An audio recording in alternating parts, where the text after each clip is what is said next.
আসসালামু আলাইকুম সবাইকে স্বাগত জানিয়ে শুরু করছি বিবিএ অনার্স সেকেন্ড ইয়ারের অনলাইন ক্লাসে। আমি নাজমুন করিম, সহকারী অধ্যাপক, ব্যবস্থাপনা বিভাগ, ঢাকা কলেজ। সুপ্রিয় শিক্ষার্থী, আমি আজ বিবিএ অনার্স সেকেন্ড ইয়ারের বিজনেস কমিউনিকেশনের সাবজেক্টের 3 নম্বর chapter major media of written কমিউনিকেশনের লেটার অংশটুকু নিয়ে আলোচনা করব। আমি এর আগের ক্লাসে আমি তোমাদের 3 নম্বর চ্যাপ্টারের লেটারের কিছু অংশ বিশেষ নিয়ে আমি আলোচনা করেছি। আজ বাকি অংশটুকু নিয়ে আলোচনা করব। তো সুপ্রিয় শিক্ষার্থী, আমি যে লেটারের যে অংশ নিয়ে আমি আজ আলোচনা করব সেটি আমরা আগে একটু এক নজরে দেখে নেই। দেখো, functions of various paragraphs of business letters, structure of A business letter, steps in writing an effective business letter, types of letter. তাহলে আমি চলে যাই মূল আলোচনায়।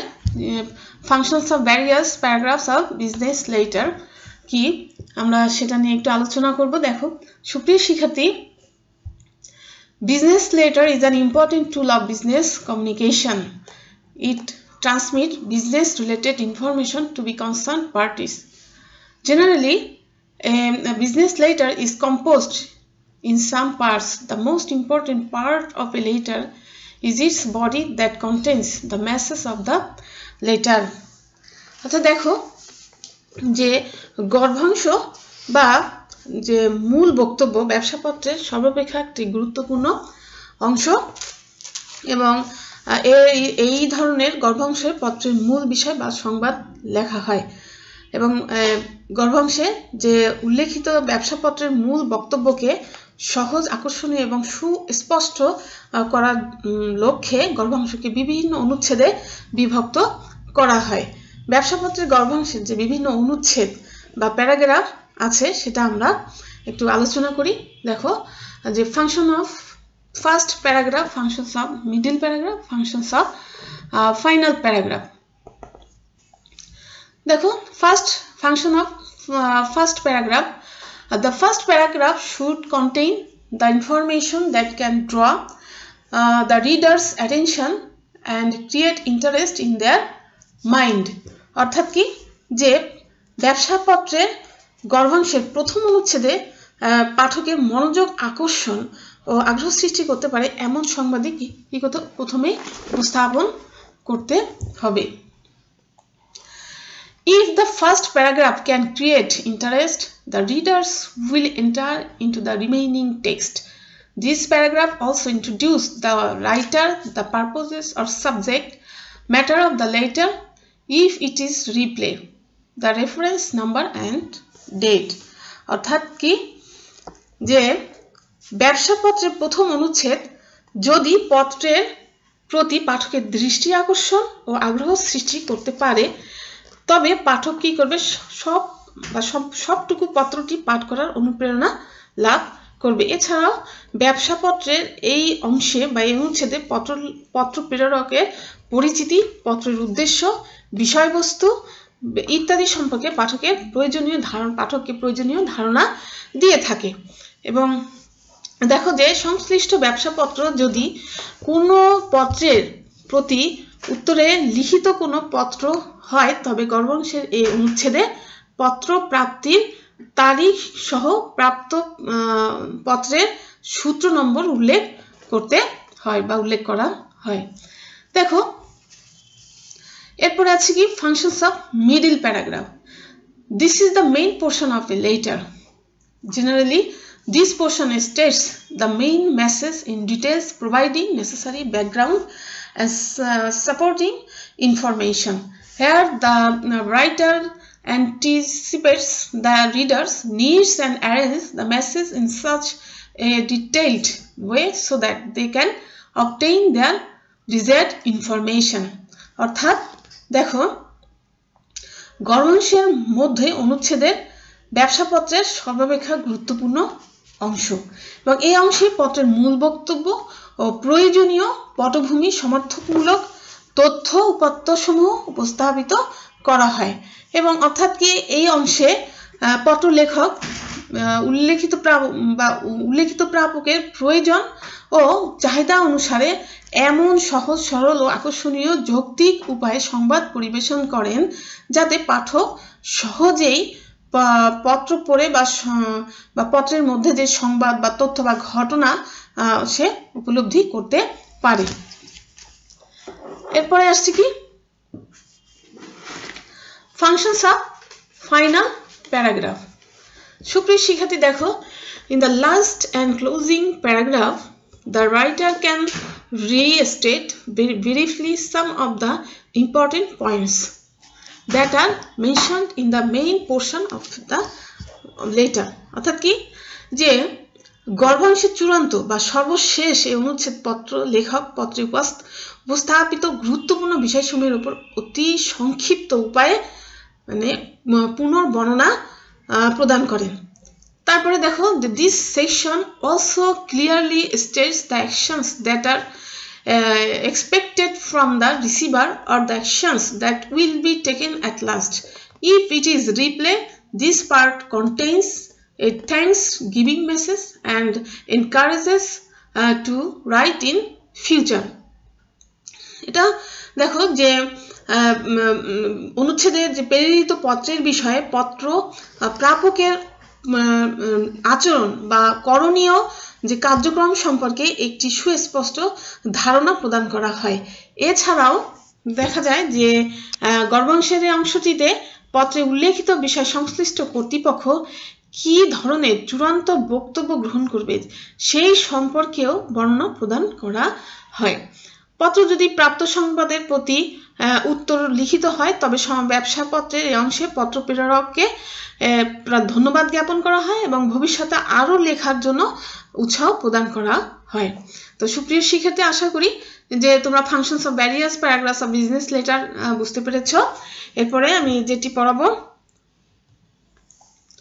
সেটি হচ্ছে যে structure of A business letter. সুপ্রিয় শিক্ষার্থী, আমরা এখন স্ট্রাকচার অফ এ বিজনেস লেটারটি পড়ব। দেখো, regardless of their purpose, most business letters have some basic parts. The orderly arrangement of various parts of a business letter is known as the structure of letter. The appearance of a letter often reveals the character of a writer and his organization. So business letter should be arranged in a suitable manner that can draw readers' attention. অর্থাৎ কি দেখো যে ব্যবসায় অনেক বা ব্যবসা পত্রকে শুধুমাত্র সাবলীল এবং সুন্দর ভাষায় রচনা করলেই চলে না, একে প্রাতিষ্ঠানিক কায়দায় নির্দিষ্ট কাঠামোর অধীন থেকে রচনা করতে হয় বা লিখতে হয়। এই ধরনের কাঠামোকে পত্রের ধরন অনুযায়ী বিভিন্ন অংশে ভাগ করা হয়ে থাকে। আবেদনপত্রে কোনো শিরোনাম থাকে না, কিন্তু যে কোনো প্রতিষ্ঠানের পক্ষ হতে লেখা পত্রে প্রথমেই পত্রের শিরোনাম লেখা হয়। আমরা একটু দেখি যে ব্যবসা পত্রের কাঠামোগুলো কি কি দেখি। যে letter heading, dateline, reference, inside, address, attention line, subject heading. এরপরে আছে কি salutation, body, complimentary close, signature, enclosure, carbon copy and সবশেষে আসবে কি আইডেন্টিফিকেশন মার্ক। তো প্রথমেই আমরা চলে যাই লেটার হেডিং। দেখো সুপ্রিয় শিক্ষার্থী, the letter head contains the name, address, telephone and fax number and nature of business of the writer. অর্থাৎ কি দেখো যে পত্রের যে উপরিভাগে যে অংশে পত্র প্রেরণকারী প্রতিষ্ঠানের নাম, ব্যবসায় প্রকৃতি, ঠিকানা, টেলিফোন নম্বর, টেলেক্স নম্বর, ব্যবহৃত কোড, সূত্র নং যদি থাকে এবং ফার্মের যে মনোগ্রাম বা চিহ্ন ইত্যাদি উল্লেখ থাকে তাকে পত্রের শিরোনাম বলে। দেখো যে most business organisations are printed letter head for correspondence. অর্থাৎ কি দেখো যে বর্তমানকালে অধিকাংশ প্রতিষ্ঠানই পত্র লিখবার জন্য ছাপানো প্যাড ব্যবহার করেন এবং this portion of the letter appears at the top of the page either in the center or right or left hand side. অর্থাৎ কি দেখো যে এই যে প্যাডের উপরের অংশে প্রতিষ্ঠানের নাম, পরিচয়, তারপরে প্রতিষ্ঠানের ঠিকানা ও অন্যান্য প্রয়োজনীয় তথ্যাদি দেওয়া হয়ে থাকে। এরপরে আসছে কি ডেট লাইন। সুপ্রিয় শিক্ষার্থী দেখো ডেট লাইনটা কি, যে date line indicates the place where the date of writing the letter should be inserted. Generally, the date line appears at the right hand side below the letterhead.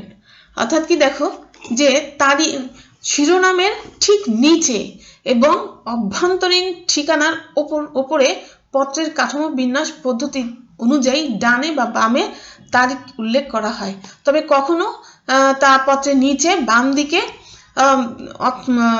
বা পত্রের নিচে বাম দিকে স্বাক্ষরের নিচে এটা উল্লেখ করা যেতে পারে। এরপর আসছে কি রেফারেন্স। দেখো the reference number is used for quick identification of a letter. It is normally written at the left hand side below the letterhead. অর্থাৎ কি যে পত্র দ্রুত চিহ্নিত করার জন্য এইটি রেফারেন্স ব্যবহার করা হয় এবং দেখা যায় যে সাধারণত যে হাতের বাম দিক থেকে লেখা হয়, এই হাতের বাম দিক থেকে লেখা হয় এই বিষয়টি, অর্থাৎ হাতের বাম দিকে শিরোনামের ঠিক নিচে এটাই লেখা হয় এই রেফারেন্সটি। এরপরে আসছে কি ইনসাইড অ্যাড্রেস। সুপ্রিয় শিক্ষার্থী দেখো ইনসাইড অ্যাড্রেসটি কি আমরা একটু দেখি। সেটা হচ্ছে যে বাংলা এটাকে বলা হয় অভ্যন্তরীণ ঠিকানা। Inside address is the full address of the receiver or receiving organization. It is written at the left hand side of the letter below the reference line. অর্থাৎ কি দেখো যে ব্যবসা পত্রের শিরোনামের নিচে এবং সম্পূর্ণ 500 সমান পদ্ধতিতে শিরোনাম ও তারিখের সারির নিচে বাম মার্জিন ঘেঁষে প্রাপকের নাম, পদবি, ঠিকানা লেখা হয় এবং একে অভ্যন্তরীণ ঠিকানা বলে। তারপরে দেখো কোনো প্রতিষ্ঠান বরাবর পত্র লেখা হলে কারো নাম না লিখে কি করা হয়, শুধুমাত্র পদবি এবং প্রতিষ্ঠানের নামও লেখা হতে পারে। কখনো পদবি না লিখে শুধুমাত্র প্রতিষ্ঠানের নাম ঠিকানা উল্লেখ করা যেতে পারে। তবে পত্রের খামের উপরেই ভাগে যে ঠিকানায় উল্লেখ করা হয় অভ্যন্তরীণ ঠিকানাতেও একই নাম ঠিকানা উল্লেখ করা হয়ে থাকে। এরপরে আসছে কি অ্যাটেনশন লাইন। Attention line দেখো যে attention line is used to state the name of the person along with his designation and department who can take necessary action with regards to the message of the letter. অর্থাৎ কি দেখো যে ব্যবসা প্রতিষ্ঠানকে বা এর প্রধান নির্বাহীকে উদ্দেশ্য করা কোনো ব্যবসাপত্র লেখা হলেও অনেক সময় পত্র সংশ্লিষ্ট যে কার্যাদি সম্পাদন প্রতিষ্ঠানের কোনো নির্দিষ্ট ব্যক্তি, বিভাগ, উপবিভাগের সাথে সম্পর্কিত হতে পারে। আবার সেই ক্ষেত্রে দেখো প্রেরিত পত্রটি যাতে দ্রুত উক্ত ব্যক্তি, বিভাগ বা উপবিভাগে পৌঁছাতে পারে সেজন্য অভ্যন্তরীণ ঠিকানার নিচে উক্ত ব্যক্তি বা বিভাগের নাম উল্লেখ করা হয় এবং এটা আকর্ষণের সারিকে এই ধরনের আকর্ষণের সারিকে দৃষ্টি আকর্ষণ সারি বলে। এরপরে আছে কি সাবজেক্ট হেডিং। দেখো সুপ্রিয় শিক্ষার্থী subject heading gives a brief indication of the content of the letter. It is generally placed below the attention line. অর্থাৎ কি দেখো অভ্যন্তরীণ ঠিকানার নিচে বাম পাশে বা একটু ডান পাশে এগিয়ে পদ্ধতি অনুযায়ী বিষয় শিরোনাম উল্লেখ করা হয়। তারপরে দেখো স্যালুটেশন। স্যালুটেশনের বাংলা অর্থ প্রারম্ভিক সম্বোধন। দেখো salutation is the sender's greetings to the intended reader. It appears below the subject heading and is followed by comma. Various words like sir, dear sir, madam, gentleman, and dear Mr. Bonik, etc. Are used as salutation. অর্থাৎ কি দেখো the use of salutation depends on the relationship between the sender and receiver. দেখো এই যে প্রারম্ভিক যে সম্বোধন অর্থাৎ অভ্যন্তরীণ ঠিকানা বিষয় শিরোনামের নিচে বাম মার্জিনে ঘেঁষে এই ধরনের সম্বোধন সূচক শব্দ লেখা হয় এবং কমা ব্যবহার করা হয়। দেখো যে পত্র কিভাবে সম্বোধন করা হবে বা তা পত্রে প্রেরকের সাথে প্রাপকের সম্পর্ক, প্রাপকের মর্যাদা, অবস্থা এবং প্রেরকের যে ইচ্ছার উপর নির্ভর করে। অর্থাৎ দেখো এখানে জনাবা আমরা বলতে পারি যে, তারপরে মহাশয়, মহাশয়া ইত্যাদি ব্যবহার করা হয়। এরপরে দেখো যে বডি। দেখো it is the main part of a letter and contains the message or information that the writer wants to convey. Generally, the body is divided into different paragraphs and each individual issue is discussed in a separate paragraph. অর্থাৎ কি body হচ্ছে কি মূল বক্তব্য। দেখো পত্রের এই অংশে তার প্রেরক তার মূল বক্তব্য তুলে ধরেন। কার্যত এই অংশটি পত্রের প্রাণস্বরূপ। বাকি অংশকে পত্রের অঙ্গ প্রত্যঙ্গ বা অলঙ্কার বলা যেতে পারে। সম্বোধনের নিচ হতে মূল বক্তব্য লেখা শুরু হয় এবং সুন্দরভাবে মূল বক্তব্য তুলে ধরার লক্ষ্যে বিষয়বস্তুকে বিভিন্ন অনুচ্ছেদে ভাগ করা হয়। এরপরে আসছে কি কমপ্লিমেন্টারি ক্লোজ। কমপ্লিমেন্টারি ক্লোজ হচ্ছে কি যে বিদায় ভাষণ। সুপ্রিয় শিক্ষার্থী দেখো, complimentary close is used to finish the letter courteously and politely. দেখো অর্থাৎ এই যে পত্রের যে মূল অংশ লেখা শেষ হলে দস্তখত বা স্বাক্ষর দেওয়ার পূর্বে পাঠকের বিদায় জানানোর রীতিকে বিদায় ভাষণ বলা হয়। দেখো এই complimentary clause must always agree with the salutation used and always following a comma. The most customary forms of complimentary clause are yours faithfully, yours truly, yours respectfully, sincerely, yours obediently, yours etc. অর্থাৎ কি দেখো যে এই ধরনের ভাষণের বক্তব্য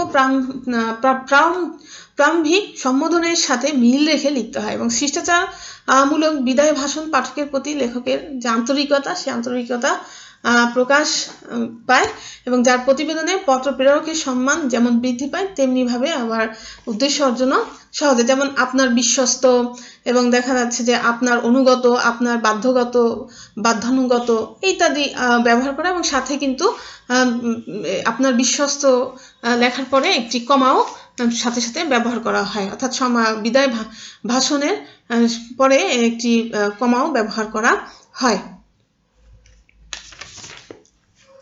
এরপরে আসছে কি যে সিগনেচার। দেখো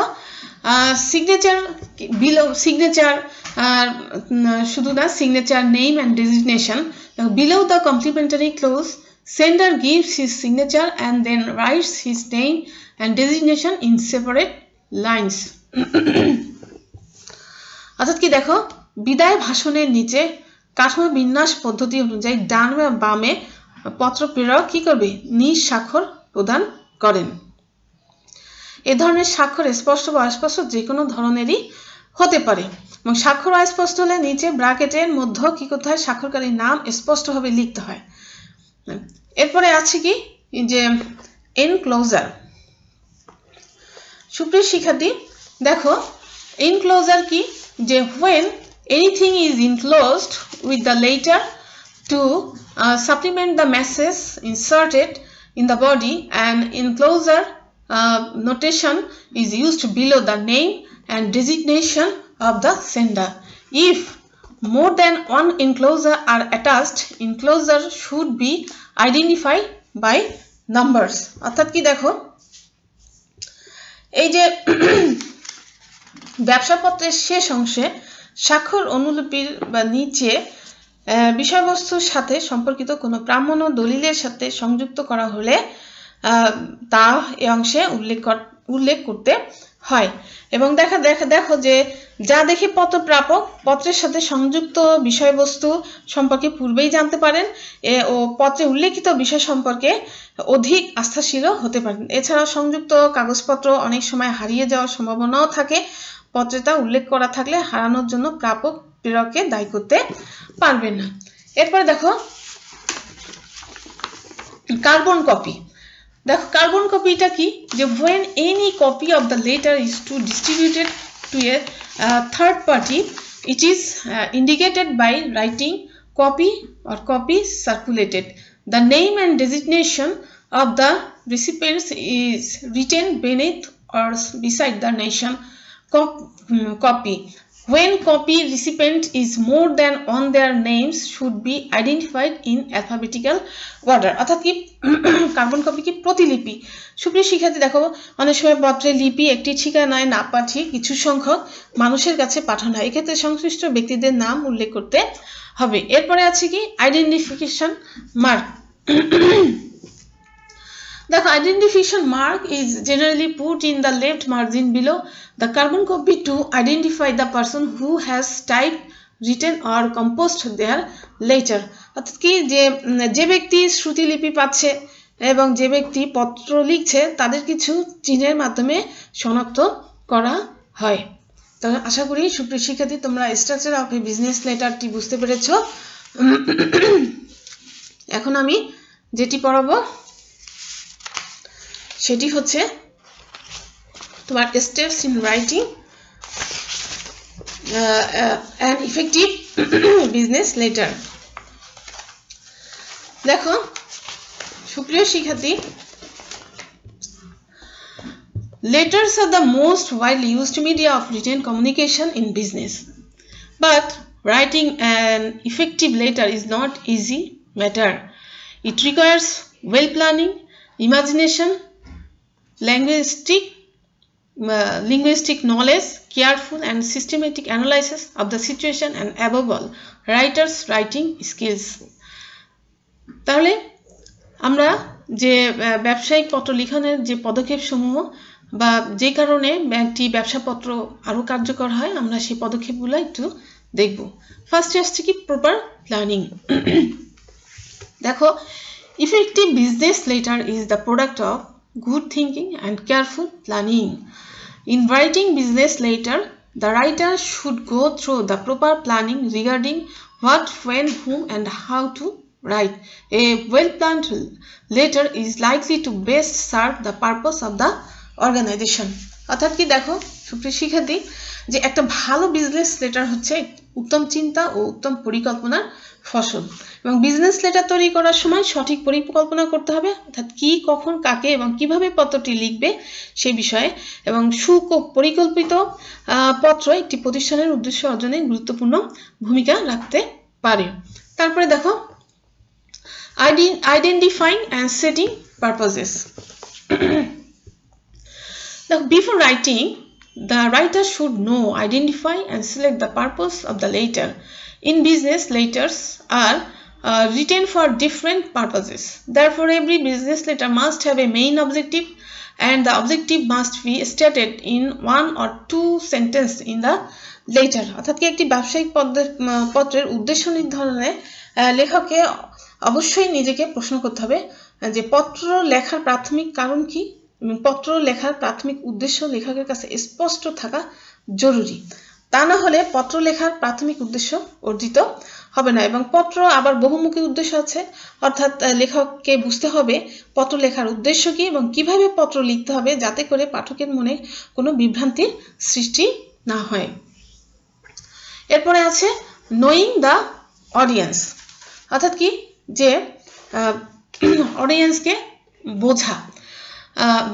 দেখো সুপ্রিয় শিক্ষার্থী এই স্টেপে the writer should gauge the reader's level of understanding and knowledge about the message to be inserted in the letter. Here the writer evaluates what the readers know and what will they do after reading the message.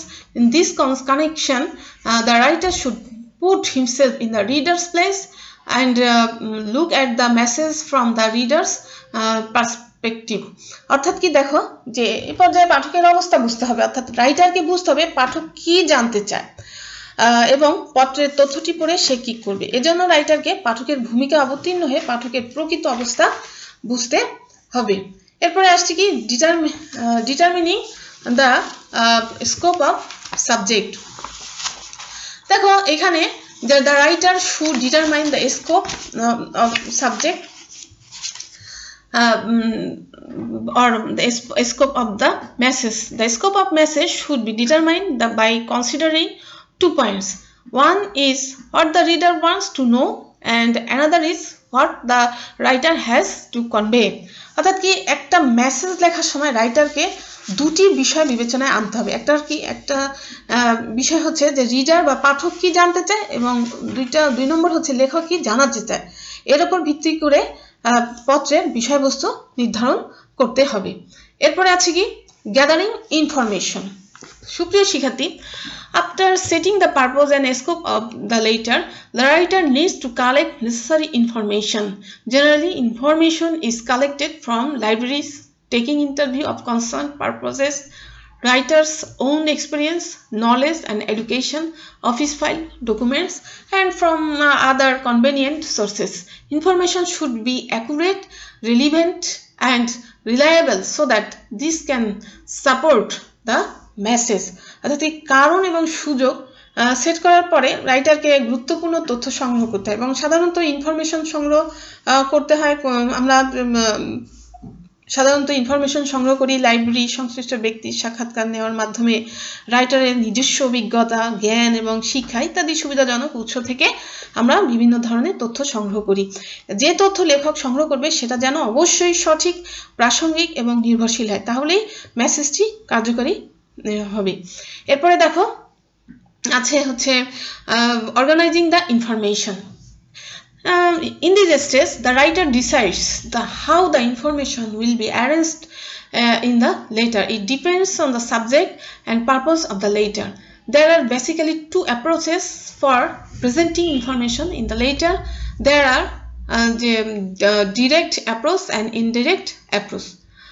অর্থাৎ কি দেখো এই পর্যায়ে তথ্যগুলো কিভাবে সাজাবে সেই বিষয়ে সিদ্ধান্ত নিতে হবে এবং এটা নির্ভর করবে পত্রের বিষয় এবং উদ্দেশ্যের উপর। মূলত দুটি উপায়ে চিঠিপত্র তথ্য সাজানো হয়, একটি হচ্ছে সরাসরি পদ্ধতি আর একটি হচ্ছে পরোক্ষ পদ্ধতি। তাহলে ডাইরেক্ট অ্যাপ্রোচটা কি আমরা একটু দেখি। In direct approach, main idea or the best news is presented at the beginning of the letter. After the opening, all other necessary information with explanation are included in one or several paragraphs, and the letter is finished with a friendly closing. This approach is used when letter carries good news or makes a request that requires less persuasion. অর্থাৎ কি দেখো যে এই যে সরাসরি পদ্ধতি, এক্ষেত্রে সবচেয়ে ভালো তথ্যগুলি পত্রের শুরুতে লিখতে হবে এবং এরপরে অন্যান্য প্রয়োজনীয় তথ্য সংযুক্ত করতে হবে। হতে পারে এক লাইনের মধ্যে অথবা এটা আলাদা প্যারা করেও অন্যান্য তথ্য সংযুক্ত করা যেতে পারে। পত্রটি অত্যন্ত সুন্দর এবং আন্তরিকভাবে শেষ করতে হবে, ফিনিশিংটা যেন সুন্দর হয়। হঠাৎ করে কোনো লেটারের ফিনিশিং টানা যাবে না এবং এটা স্মুথলি ফিনিশিং টানতে হবে এবং সুন্দর এবং আন্তরিক যাতে হয়, অর্থাৎ পোলাইটলি। এবং এই পদ্ধতিটি সাধারণত ব্যবহৃত হয় ভালো খবর এবং অনুরোধ জানানোর ক্ষেত্রে। এরপরে আসছে indirect approach. The indirect approach is used when the letter communicates bad news or such that can irritate the readers. Bad news should not be presented at the beginning of the letter. In this case, some relevant, pleasant, neutral or reader benefits and statements should come first and then introduce the main idea with necessary explanation. অর্থাৎ কি বিরক্তিকর বা কোনো খারাপ সংবাদ প্রেরণের ক্ষেত্রে এই পদ্ধতিটি ব্যবহার করা হয়। অর্থাৎ খারাপ সংবাদ পত্রের শুরুতে লেখা উচিত নয়। সেক্ষেত্রে পত্রের শুরুতে কিছু অর্থাৎ খারাপ সংবাদ বা বিরক্তিকর কোনো সংবাদ যদি প্রথমেই লেখা হয় তাহলে হয়তো পাঠক সেটাকে আর অল্প পত্রের অল্প কিছু পড়ে আর পড়বে না, ফেলে রাখবে। সেক্ষেত্রে পত্রের শুরুতে কিছু প্রাসঙ্গিক, আনন্দময় এবং নিরপেক্ষ তথ্য বা প্রাপক সুবিধাপ্রাপ্ত হবে এ ধরনের সংবাদ লিখে পরে প্রয়োজনীয় নির্ভরযোগ্য তথ্যটি লিখতে হবে। এরপর আছে দেখো সুপ্রিয় শিক্ষার্থী, selecting the format. In this stage, the format of letter is selected. Format of letter is a way or means of presenting various paragraphs in the letter. দেখো এটি পত্রের মধ্যে বিভিন্ন প্যারা উপস্থাপনের একটি পদ্ধতি। আমরা সেই পদ্ধতিটি দেখব। চারটি পদ্ধতি আছে। একটি হচ্ছে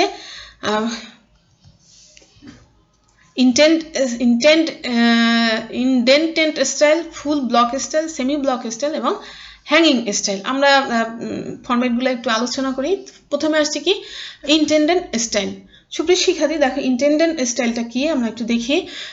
ইনটেন্ডেড style is one in which first word of every paragraph is written leaving some space from the left margin। অর্থাৎ কি দেখো যে এই পদ্ধতিতে পত্রের শিরোনাম, অভ্যন্তরীণ ঠিকানা, বিষয়বস্তু, স্বাক্ষরের প্রতিটির নিচে লাইন বা প্যারা পূর্ববর্তী প্যারা বা লাইন হতে একটু ডান দিকে সরিয়ে লেখা হয়। এরপরে আছে কি full block style. Full block স্টাইলটি কি আমরা একটু দেখি। সেটি হচ্ছে যে in full block style all parts and paragraphs of the letter are written starting from the left margin. It is most popular style of formatting letter. অর্থাৎ যে এই যে শিরোনাম হতে শুরু করে শেষ পর্যন্ত কাঠামোর কাঠামোর সকল অংশের প্রতিটি লাইন উপর নিচে একইভাবে বাম মার্জিন ঘেঁষে লেখা হয়। এরপরে আছে কি যে সেমি ব্লক স্টাইল। দেখো semi block style, in this style every part of the letter starts from the left margin but the first word of every paragraph starts leaving some space from the left margin। অর্থাৎ কি এটা semi ব্লকটা হচ্ছে যে তোমার বাংলার মিনিংটা হচ্ছে অর্ধ পার্শ্ব সমান পদ্ধতি। অর্থাৎ দেখো যে সম্পূর্ণ পার্শ্ব সমান পদ্ধতি বা খাঁজা পদ্ধতি সংমিশ্রণে এই পদ্ধতিটি গড়ে উঠেছে এবং এ ধরনের পদ্ধতির বিশেষ বৈশিষ্ট্য হলো যে পত্রের বিষয়বস্তুর প্রতিটি প্যারা বা অনুচ্ছেদ মার্জিনের একটু ডান দিক থেকে শুরু হয়, ফলে অনুচ্ছেদগুলি অনেকটা খাঁজ কাটা পদ্ধতির মতো দেখায়। এরপরে আসছে কি দেখো সুপ্রিয় শিক্ষার্থী হ্যাঙ্গিং স্টাইল। হ্যাঙ্গিং স্টাইলের বাংলা অর্থ খাঁজ কাটা পদ্ধতি। Hanging style, in hanging style second and the subsequent line of a paragraph start leaving one or two words from the first word of the line।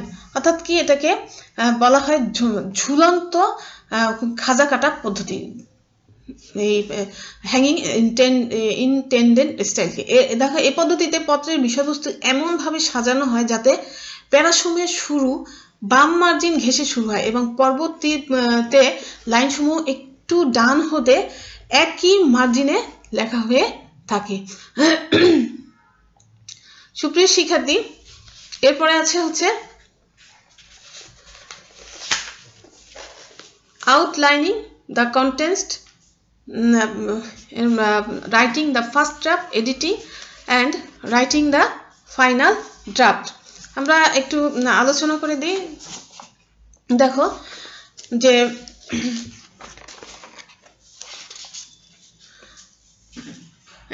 outlining the contents. After selecting the format, the next step is to outline the message of the letter. It breaks down a large topic into some convenient parts and paragraphs logically। দেখো সুপ্রিয় শিক্ষার্থী এই পদ্ধতিতে আউটলাইনিং the contents অর্থাৎ যে পত্রের যে অন্যান্য যে বিষয়গুলো থাকে সেই বিষয়গুলি এখানে বিবেচনা করা হয়। বিভিন্ন অংশসমূহ এই ক্ষেত্রে বিবেচনা করা হয়। সেটা যে ফরম্যাট সিলেক্ট করার পরে যে কি হয় পরবর্তী স্টেপ হচ্ছে পত্রের বিভিন্ন অংশ বিবেচনা করা। অর্থাৎ এটা বড় একটি বিষয়বস্তুকে কিছু সুবিধাজনক এবং যৌক্তিক অংশে বিভক্ত করে। Writing the first draft. After outlining the contents, the next step is writing the first draft. While writing the first draft, the writer should keep in mind that it is working draft. The writer can start wherever he wishes.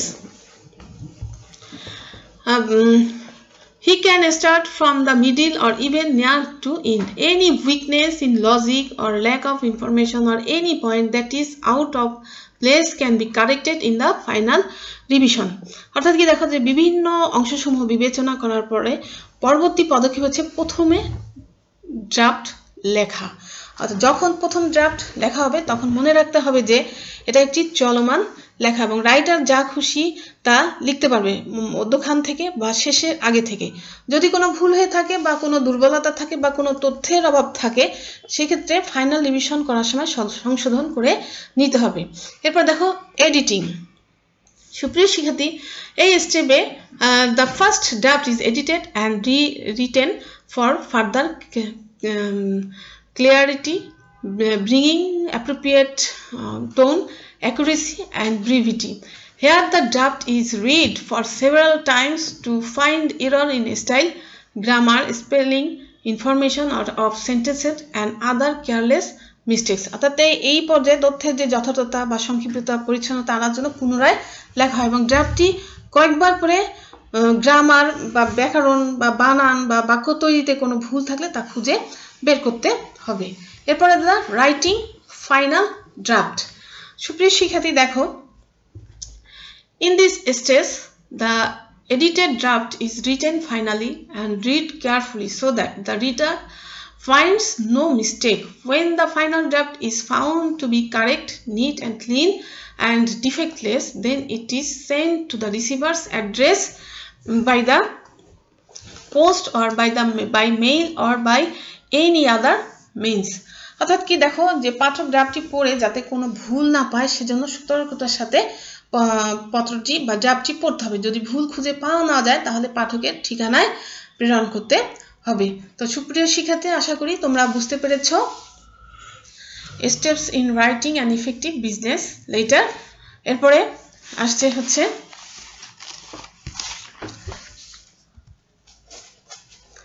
Types of letter. Types of letter বা classification of letter. সুপ্রিয় শিক্ষার্থী দেখো, এখানে আমি একটি diagram এঁকেছি যে লেটারের টাইপসটা সুন্দর করে দেখানোর জন্য।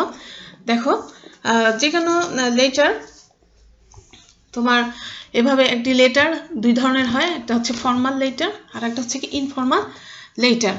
এবং দেখো ফর্মাল লেটার হতে পারে কমার্শিয়াল লেটার, কমার্শিয়াল বা বিজনেস লেটার একই কথা, commercial letter, official letter, demi official letter, social letter. আর ইনফর্মাল লেটারটি পার্সোনাল আর প্রাইভেট লেটার। দেখো এই কমার্শিয়াল লেটার আবার কয়েক ধরনের হয়ে থাকে, হচ্ছে circular, inquiry, employment, recommendation, order, complaint, claim, adjustment and লাস্টে হচ্ছে কালেকশন। তো আমরা এখন লেটারগুলো নিয়ে একটু আলোচনা করব। প্রথমে আসি ফর্মাল লেটার। সুপ্রিয় শিক্ষার্থী, the letter that is written by maintaining officially recognized rules and regulation and formalities is called formal letter. This type of letter is generally written for institutional or business purposes. অর্থাৎ কি যে এই যে formal letter অর্থাৎ যে letter বা যে চিঠিপত্র official যে স্বীকৃত অফিসের যে স্বীকৃত নিয়ম কানুন আছে, যে ফর্মালিটি আছে সেটা মেনটেন করে লেখা হয় সেটাকে বলা হয় ফর্মাল লেটার বা আনুষ্ঠানিক চিঠি। এবং এই লেটারগুলো সাধারণত যে কোনো প্রতিষ্ঠান বা ব্যবসা বাণিজ্যের উদ্দেশ্যে লেখা হয়ে থাকে। এরপরে আছে কি informal letter. The letter that does not follow any prescribed rule, rather is written on the basis of spontaneous relationship between the sender and the receiver, is known as informal letter. অর্থাৎ কি যে পত্র অফিসের যে prescribe নিয়ম কানুন না মেনে কেবলমাত্র প্রেরক এবং প্রাপকের মধ্যে সম্পর্কের উপর ভিত্তি করে লেখা হয়, সেটাকে বলা হচ্ছে ইনফর্মাল লেটার বা অনানুষ্ঠানিক চিঠি। সাধারণত এখানে যে পাঠকের বা প্রাপকের মতামত বা ইত্যাদি বিনিময় বা ব্যক্তিগত অনুভূতি, পছন্দ ইত্যাদি এখানে বিনিময় করা হয়। এরপরে আসছে কি কমার্শিয়াল লেটার বা বিজনেস লেটার। দেখো, the letter that is written among the businessmen or for exchanging their business related information is known as business letter or commercial letter। অর্থাৎ বাণিজ্য লক্ষ্য অর্জনের জন্য মূলত বাণিজ্যিক পত্র লেখা হয়ে থাকে। এরপরে দেখো অফিসিয়াল লেটার। সুপ্রিয় শিক্ষার্থী, the letter that is written for conveying the official information such as rule, regulation, action and procedure to other officers or organization is known as official letter. This type of letter is written by government, semi-government or private organization, educational or social institution, or even by the individuals to other bodies। অর্থাৎ কি দেখো, মোট কথা আমি বলছি যে প্রাতিষ্ঠানিক যে নিয়ম নীতি অনুসরণ করে বিভিন্ন সরকারি বা বেসরকারি প্রতিষ্ঠানের মধ্যে যে অথবা প্রতিষ্ঠানের দুই বিভাগ, উপবিভাগ বা তৃতীয় পক্ষের সাথে তথ্য বা সংবাদ বিনিময়ের লক্ষ্যে যে পত্র লেখা হয় তাকে অফিসিয়াল লেটার বলা হয়। এরপর আসছে কি ডেমি অফিসিয়াল লেটার। দেখো, when an official letter contains some personal information, it is known as demi-official letter. This letter is generally written by complying both official and some personal message। অর্থাৎ কি দেখো, official প্রয়োজনে লিখিত পত্রতে যদি officially নিয়ম নীতি কড়াকড়ি অনুসরণ না করে ব্যক্তিগত পূর্ব সম্পর্কের সুবাদে তাতে ব্যক্তিগত কথাবার্তার সংমিশ্রণ ঘটানো হয়, তখন তাকে বলা হয় ডেমি অফিসিয়াল লেটার। এরপরে আসছে কি সোশ্যাল লেটার। দেখো, the letter that is written for any social purpose or social interest known as social letter। অর্থাৎ যে পত্রে সামাজিক উদ্দেশ্য বা সমাজের কল্যাণ বা সমাজের স্বার্থ জন্য লেখা হয় সেই পত্রকে বলা হয় সামাজিক লেটার বা সোশ্যাল লেটার। এই this letter is somewhat similar to personal letter, অনেকটা একটা পার্সোনাল লেটারের মতো, যেমন invitation letter, congratulation letter, thanks giving letter, তারপরে আছে obituary letter etcetera are the examples of the social letter. অর্থাৎ নিমন্ত্রণ পত্র, অভিনন্দন পত্র, ধন্যবাদ জ্ঞাপন পত্র আছে, তারপর শোক জ্ঞাপন পত্র, এই পত্রগুলাকে সোশ্যাল লেটার বলা হয়। তারপরে আছে কি সবশেষ আছে ইনফর্মাল লেটারের পার্সোনাল অর প্রাইভেট লেটার। সুপ্রিয় শিক্ষার্থী, দেখো, the letter that is written for exchanging personal or family affairs is known as personal letter. This letter contains messages like personal desires, feelings, love, affection, etc. and are generally exchanged among the family members, relatives, friends, loves, teachers and students, etc. অর্থাৎ personal letter follows no structure, no prescribed rule and procedure. It is normally drafted by using the sweetness of writer's heart for expressing their secret thoughts, feelings or intentions। অর্থাৎ কি দুজন ব্যক্তি যখন তাদের ব্যক্তিগত সংবাদ, আবেগ, অনুভূতি পত্রের মাধ্যমে বিনিময় করেন, আমরা সেটাকে বলি পার্সোনাল লেটার বা ব্যক্তিগত লেটার। তো সুপ্রিয় শিক্ষার্থী, আশা করি তোমরা লেটারের টাইপস গুলো বুঝতে পেরেছো। তো আজকে এই পর্যন্তই, সবাইকে ধন্যবাদ।